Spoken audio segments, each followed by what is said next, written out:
This is Dr. David Pomeroy, your host on ADHD Focus. I wanted to remind you that the show is not intended to be a recommendation for diagnosis or treatment of any condition for any specific person. Please consult your mental health professional or doctor managing your ADHD or mental health issues about any diagnosis or treatment-related information that you hear on the show. Refer your ADHD provider to the show if he or she would like more information. Hello, this is Dr. David Pomeroy, your host on ADHD Focus, the podcast that is dedicated to dispelling the myth information out there about ADHD.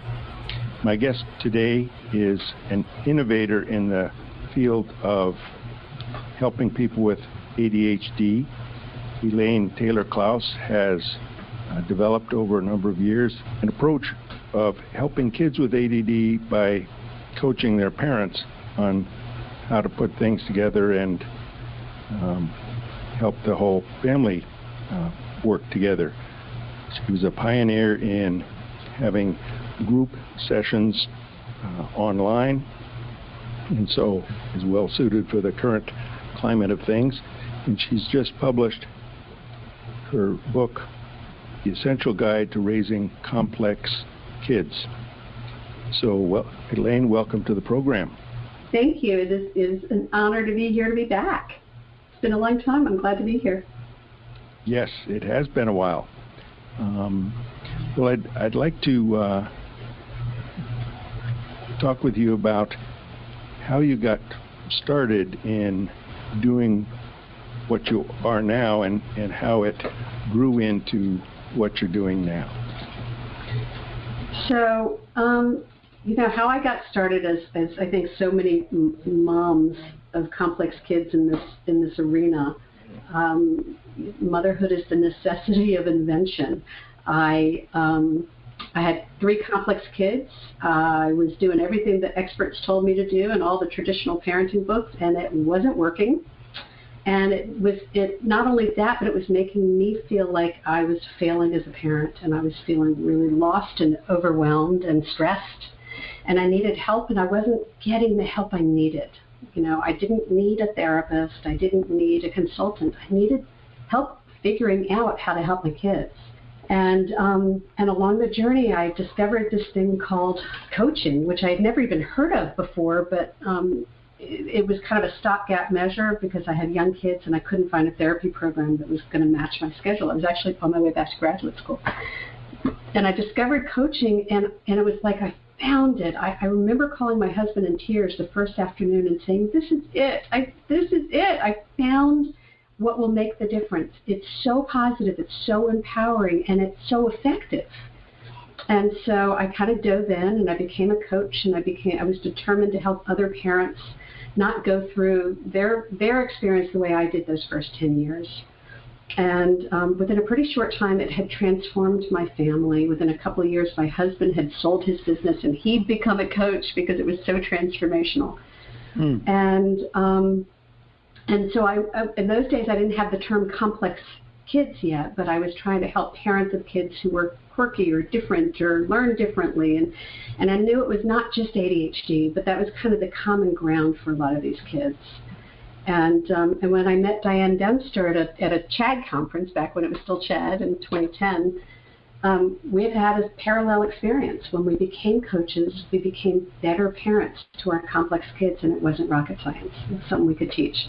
So we decided to start helping parents, because what we realized is there was a lot of support out there for kids themselves, but there was really nobody that was helping the parents figure out what to do and how to get through it. And it's hard as a parent to raise these quirky, complex, fabulous kids.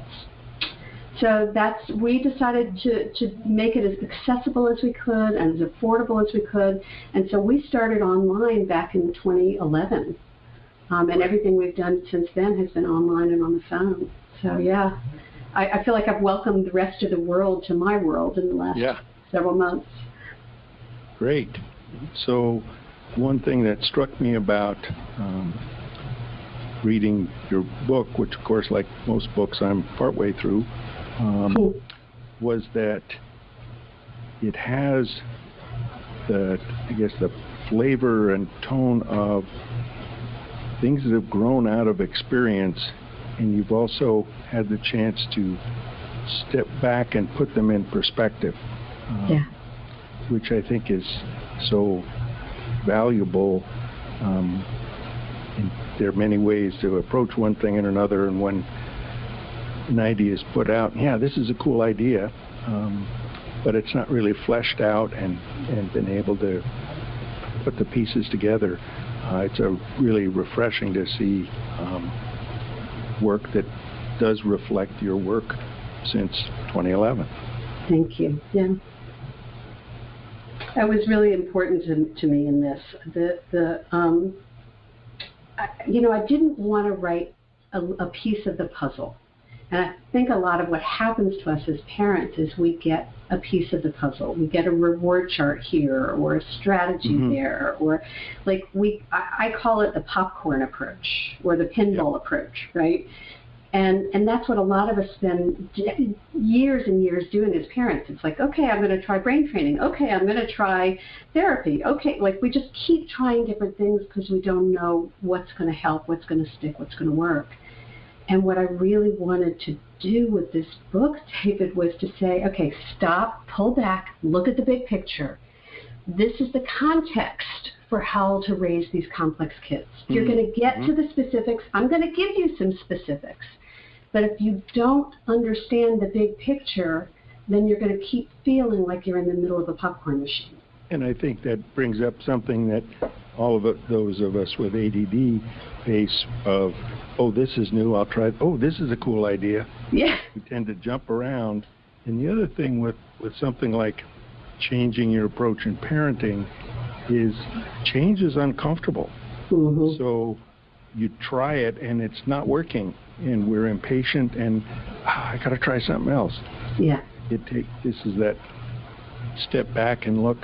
Change doesn't happen in 2 weeks, and how come isn't working?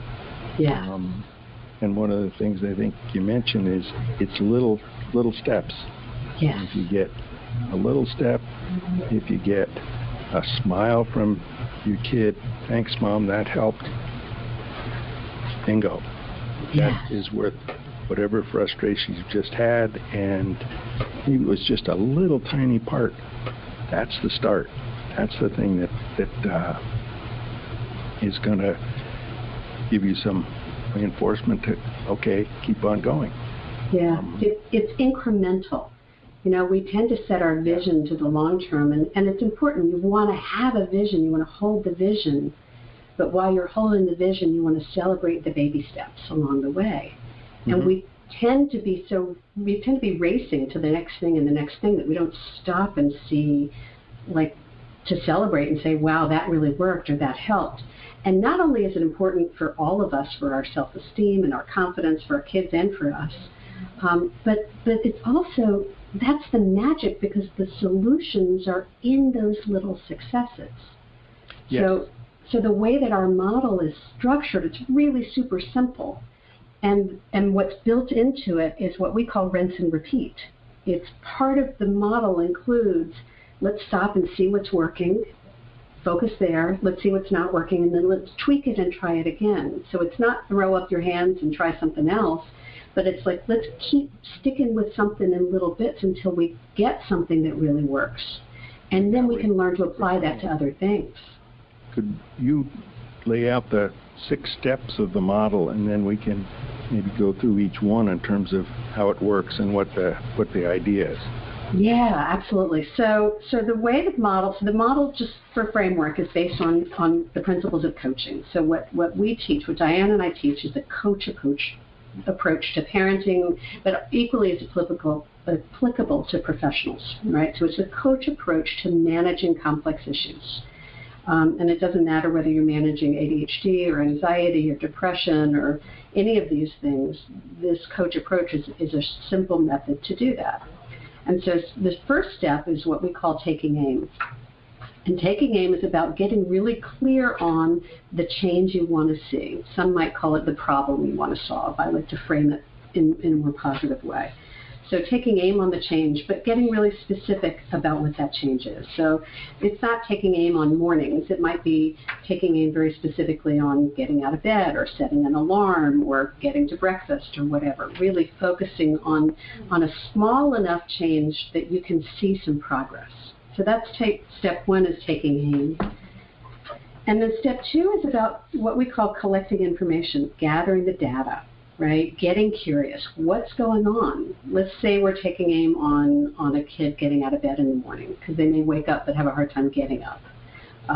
So then you get curious. What's going on? Are they having a hard time getting out of bed because they're just enjoying lounging? Or are they having a hard time because they don't know what's next, or because they don't want to do what's next? Or I don't know what the problem is, but if you can, the more curious you can get, maybe they're having a hard time getting activated. I'm thinking about a kid I worked with, or a family I worked with years ago, where they shifted everything when they let the dog come in and jump on the kid's bed in the morning to wake the kid up. He just needed something more vibrant to activate him in the morning than his dad standing at the door saying, get up, right? He was 9. He needed the play and the physical touch, and it changed everything, that one simple solution. But we had to understand what was wrong, what was the challenge, before we could come up with a solution. So step two is getting curious. Go ahead. A question on that in terms of determining what it is. Is it motivation or whatever? Is that just the parent observing and then trying to guess, or talking it over with the child? And an 8-year-old isn't necessarily going to be able to say, well, Mom, I have trouble with motivation and getting out of bed because there's really nothing I want to do that day. Yep, you're right. The answer is it's going to depend on the scenario. It's going to depend on the age of the child. It's going to depend on the relationship between the parent and the child. That's why we do parent coaching, because sometimes it's a coach asking the questions for the parent to think through and not just answer it, but to really look at the question from a bunch of different angles. So in that case, I was coaching this couple, and when I was beginning to delve into, well, what is happening, and I was getting curious, what is happening when you're trying to get him out of bed, it became really clear that the dad was standing at the door angry. Well, that's not a very inviting way to wake up. No. And so it was very clear that the kid was resisting because of that. And so when we started talking about, well, what does the kid like, and when does it go well, and what happens when it does go well? And he remembered this one time where the dog got in the room accidentally and went running and jumping on the bed, and the kid started giggling, and they had this great morning. And it was like, well, voila, there we go. We already have a solution. But the idea was, what we realized was he wanted play, because he was a little boy. And he wanted some connection with his father. He wanted to have fun with his father, not get yelled at by his father. And so shifting the dad's mindset to understand what the kid wanted was a huge part of changing the dynamic. When the dad realized he didn't really like starting his day yelling at his kid either, we were able to shift the whole dynamic. So getting curious is sometimes, now with an older kid, with a teenager, with a kid in their 20s, they're going to have to do a little bit more of the legwork, and your job as an adult, whether you're a provider or a parent, is to ask the questions to help them get curious. Because when you first say, what do you think's going on, they're going to say, I don't know. And that's fine, because they probably don't know yet.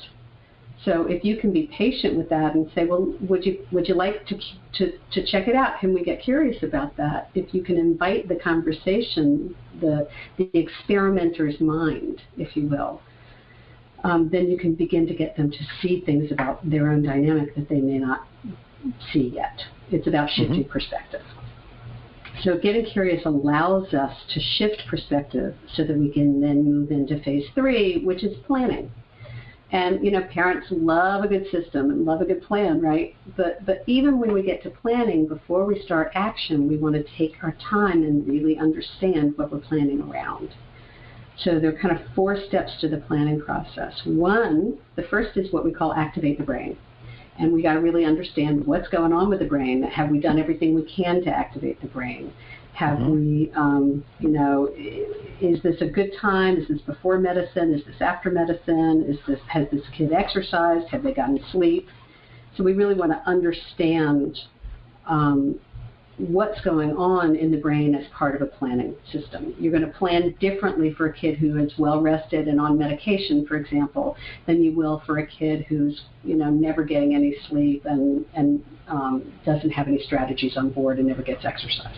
And you're just going to have to consider it differently. Tells you she's taken her medication, but she really hasn't. Exactly. Yes. Right. So part of it is activating the brain. Part of it is what we call positive parenting or positivity.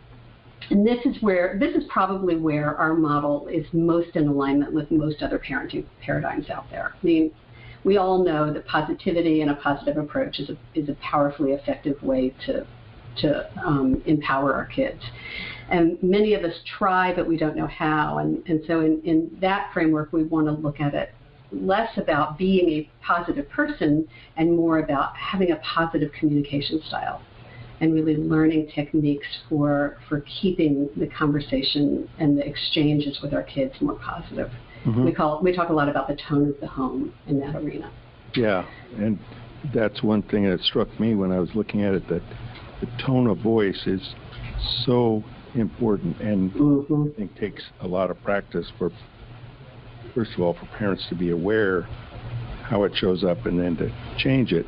Mm-hmm. Examples I've seen time and time again, and I practice sometimes between Mom and her son right here in the office. Mm-hmm. It grows out of two things, I think, that are specific with ADD. Number one, most people with ADD are extra sensitive to our various senses, and sound, I think, is number one. Mm-hmm. Very sensitive to sound and inflections and changes of tone.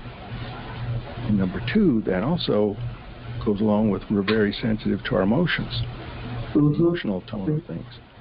So when a 10-year-old boy says, well, you were yelling at me, mm-hmm. Mom says, no, I wasn't. Well, yes, the volume of her voice wasn't different.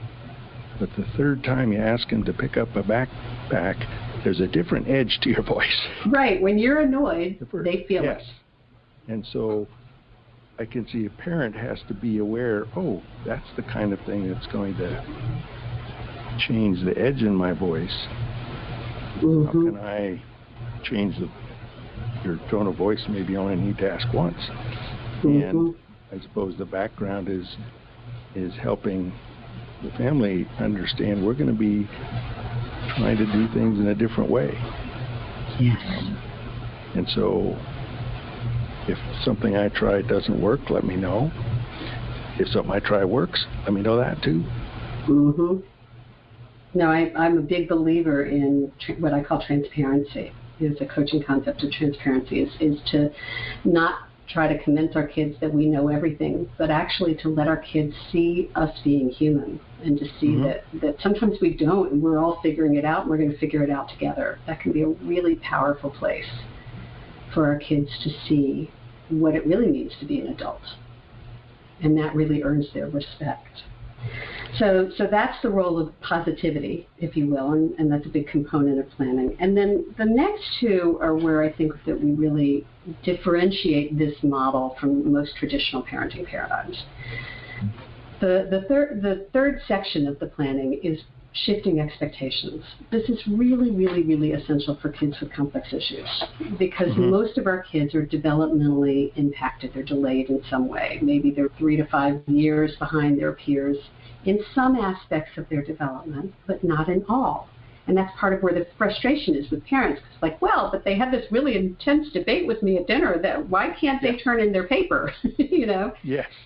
Right? The inconsistency is so hard. And so if we can help parents not lower their expectations by any stretch, but to shift them to meet our kids where they are developmentally instead of where they are chronologically, that's when we can really help our kids learn to grow and to improve based on what they're capable of that moment. We don't want to set the bar so high that they begin to give up and feel like they can never achieve it.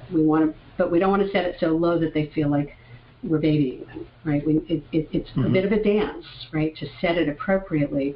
And that's why we call it shifting expectations, because we kind of adjust and modify as we figure out how to modulate and meet them where they are for any given situation. Because It will be different if they're highly motivated to get their soccer gear together than it will be if we're asking them to do a math assignment. Right? Yes, and a pretty big 15-year-old kid start thinking, okay, he's getting more mature and he's almost adult size, but emotionally he's 11 and a half. Right. And that's understanding that an 11 and a half-year-old is not going to respond the way other 15-year-olds would, for instance. No. And yet he still wants to feel some sense of control about himself. He wants agency. Yes. And so we want to set expectations that allow him to take on as much responsibility as he can developmentally appropriately without setting the bar so high that they just feel like, why should I bother? It's never going to be good enough. So that's shifting expectations. And then the fourth area of planning is systems and structures. You know, and this is one thing I think in the ADHD world, we kind of do a disservice to parents, is that parents come to us and they say, I want systems. And then we say, okay, here's a system. And if we don't help them understand all the stuff that leads up to developing a system that we've talked about, if we don't help them set an appropriate goal and understand what's going on in the dynamic and look at where the brain is contributing, if we don't do all of these other things, then we're likely to put a structure in place that's not the right fit for the kid, or maybe we're going to put a structure in place that would work for us but may not work for the kid. Yep. And then when it doesn't work, we're going to get frustrated. We're going to throw up our hands and we're going to say, okay, you do it. But if we can create systems and structures collaboratively with our kids, if we can work with them to help them see what works for them and what doesn't, if we can do it in the context of those other things we talked about positivity and shifting expectations, then we can really teach them to the process of problem solving or creating systems for themselves, which is the goal of ADHD management, right? Is they need to learn to manage themselves. So systems and structures are key, but they're not a goal in and of themselves. We have to remember that they're just a tool. And we want to keep in mind that they are a tool to achieve something else. And I think you hit on a key point, which is part of what you hope to do with your adolescent or anyone, but helping parents learn how to develop the process. Not just, here's the process, okay, now you can do that. But as you're going along, they can see how that process grew out of everything else.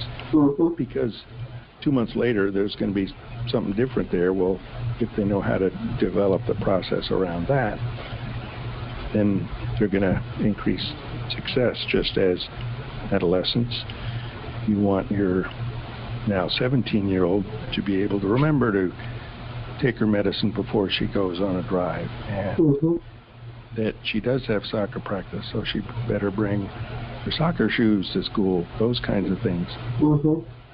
And when she's 14, as in emotionally 11, she's not going to remember the shoes. And getting after her, saying, well, why didn't you? That's not going to get anywhere. I think the word why should be eliminated. From ADHD households. Why is absolutely unfair question to ask. Yeah, I couldn't agree with you more. It's definitely a no-no in the coaching world. You know, they teach you to replace why with what. What was going on when? What are you thinking about? What might be happening when? So that we get, you know, in the book I talk about get curious, not furious. Right? Is really understanding what's going on instead of judging it. And when we say why, it's a judgment term. Why didn't you? Why can't you? And they feel that judgment, right? They feel that's another way where they feel like you're yelling at them, even if you're not raising your voice. Yes, well, and just what you said, that you could say, what were you thinking about? What were you thinking about? Exactly. So I got to tell you, David, I did an exercise with a group of kids. I think I tell the story in the book. When my eldest child was in 3rd grade, I created a mother-daughter group. Yes, I remember that. Is a story in the book? Okay, and I had the kids go through this exercise where I would give them something to say, and then I would call, and it was something like, please pick up the backpack. It was something very innocuous. And then I would call out a tone of voice for them to say it in. And so they would take turns and get up in the front, and I would say, okay, do it angry. Now do it sad. Now do it frustrated. And it was hysterical, and the kids loved it, and the parents were squirming in the back of their room. Yep. As they heard how innocuous a simple statement like that could be when you said it with different tones of voice. And the kids got it immediately. The parents did too, but they didn't like it as much. No, but I think that's exactly the kind of example that is going to bring a parent's awareness to, oh, I guess that did sound different, didn't it? Yeah. I mean, it's really key. So by the time we get through planning, we want to take action, and the goal is to take action. This is not just a theoretical book. It's not just context. It's definitely practical. But when you take action, you want to understand that it's not always going to work the first time, that you might have to try it a few times. That's why we do step 4 is take action, and step 5 is rinse and repeat, right? Like, start again. Let's see what worked, see what didn't work, and let's try it again. And start with the expectation that it's not going to work the first time. So nobody's disappointed, and we know that our job is to keep tweaking and improving until we find something that does work. Not only is that much more much less stressful for us as parents, but it also teaches our kids to set realistic expectations for themselves. Because if they feel like they can't do anything right because it's always going to be wrong and they're not allowed to be wrong, well, if you're not allowed to be wrong, you're never going to try anything. Yes. And that's not what we want. We want kids who are willing to experiment with different ways that work for them so that they can find what works for them, because they're not going to know it. They got to figure it out. And then the last step in the model, because you asked for the 6 steps of the model, right? So it's take aim, get educated, plan, and there's 4 different areas of the plan. Step 4 is act. Step 5, as I say, is rinse and repeat. And then step 6 is kind of circles the whole thing. It's not really a step. It's really context for the whole thing. And that's about self-care. And we think it's really, really, really important for parents, for professionals, even for the kids to learn to take care of ourselves in this process, because it's not easy and it can be frustrating. And so we've got to really make sure to keep our oxygen mask on and to take care of ourselves. We always say to parents, if you don't know where to take aim, there are 2 places to look. One is to focus on leaning into your relationship with your kid, and the other is to practice self-care. That's it. If you do nothing else and you begin to focus on those 2 things, you will change the dynamic in your home and improve it. And this brings to mind so much of what's going on with COVID and the angst that people have and having to deal with change, and everything's upheaval. And the same when you've got this model and you're working on it, and it can get so intense that everybody needs to step back. Okay, let's take some deep breaths. Let's go for a walk. This has been a really stressful, tough day, and it's only 3 o'clock in the afternoon. Right. Let's just 9 o'clock in the morning. We're going to put it aside for the rest of the day. We're going to go for a walk, and let's figure out what we're going to have for a picnic, and we're going to have a picnic in the living room.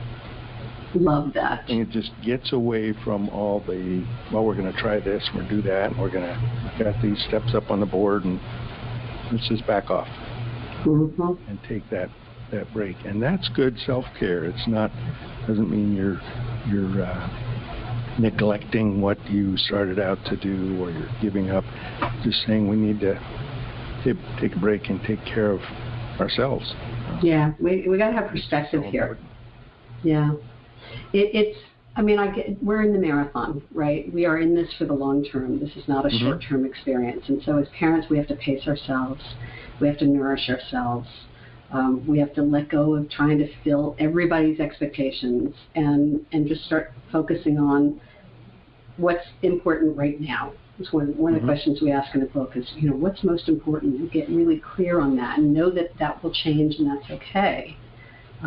But I love what you're saying, which is give yourself permission to put the relationships first and to not be so focused on the tasks. What I've been saying throughout this whole pandemic is I don't care what age your child is, don't let school get in the way of their education.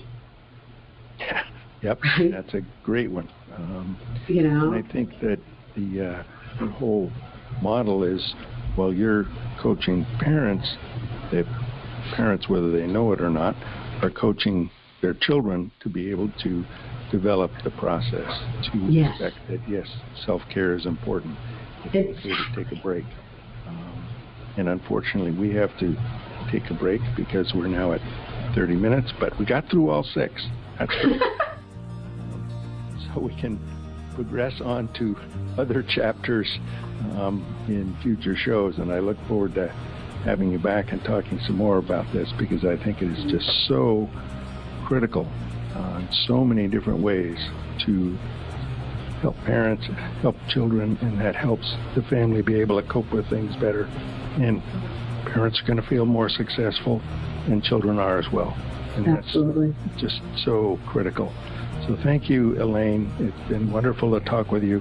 My guest today has been Elaine Taylor-Klaus, who has developed Impact ADHD and Impact Parenting as parent coaching styles and methodology. And her new book is The Essential Guide to Raising Complex Kids. Thank you so much, all of you, for listening. This has been Dr. David Pomeroy with Elaine Taylor-Klaus on ADHD Focus. Take care, stay healthy.